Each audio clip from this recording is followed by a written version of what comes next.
આજ તો હવાના પરમાં થઈ જાય મેટર, તો મારે કરંટમાં જવું પડે હવાના પરમાં મેટર સોલ્વ કરવા. તો વાત તો કેવી હતી મિત્રો, ખબરમાં વાગી કે માસ આપણે થઈ જાય ઊભા થઈને આપણે જવા લાગ્યા પિથલપુર બાજુ. રસ્તા પર ચડ્યા તો આપણે યાર થઈ ગયા કરણભાઈ. પછી તો મેન કરણભાઈ ગાડી હાંકી 80-80 ની સ્પીડમાં.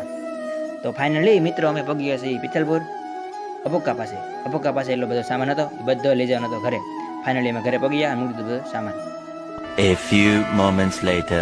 પછી તો આપણે નાહી થઈ ગયા ફ્રેશ થઈ ગયા. પછી તો આપણે લઈ લીધી આપણી ડાયટ લીધા બાદ આપણે કાચમાં જોઈને કરી નાખી પોઝિંગ. તો મિત્રો કમેન્ટમાં કહી દેજો હું કેવો લાગુ છું. પછી તો આપણે ખાઈ પીને મળી લીધું ટિફિન ભરીને ભાગ્યા લાઇબ્રેરી બાજુ.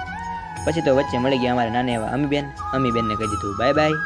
વાડીમાં જોયું તો કૂતરા બોલાતા બાકાજી કે બોલો કે આજ તો તને જીવતો ન મૂકું. પછી તો હું મારો ભાઈ નીકળી જાય લાઇબ્રેરી જવા માટે. વચ્ચે મળી જાય કાકા, એને કહી દીધું બાય બાય. એને બાય બાય કરીને અમે પગી ગયા પિથલપુર પગીને અમે અમારી ગાડીને કરી દીધી પાર્ક.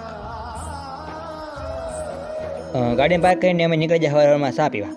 પછી તો મેન મારા ભાઈ ઠપકારે કે ચા સંજાભાઈ કે મારે પીવી. સંજાભાઈ પાઈ દીધી. પછી તો અમારા બે હાવા જોઈએ કરી નાખી ધમાકેદાર એન્ટ્રી. 12 seconds later. તો ફાઇનલી મિત્રો વાગી ગયા 12:30 અને અમે બધા બે જા ખાવા.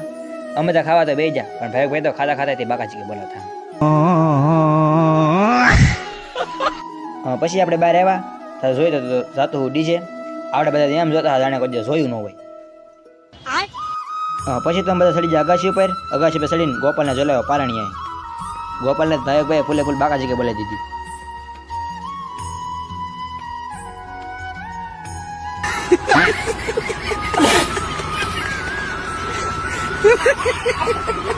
તો વાગી ગયા 5:30 અને અમે નીકળીએ ઘરે જવા માટે. તો મિત્રો હું મારો વ્લોગ અહીંયા પૂરું કરું છું. સબસ્ક્રાઇબ કરવાનું ભૂલતા નહીં. મિલતે ટાટા બાય બાય.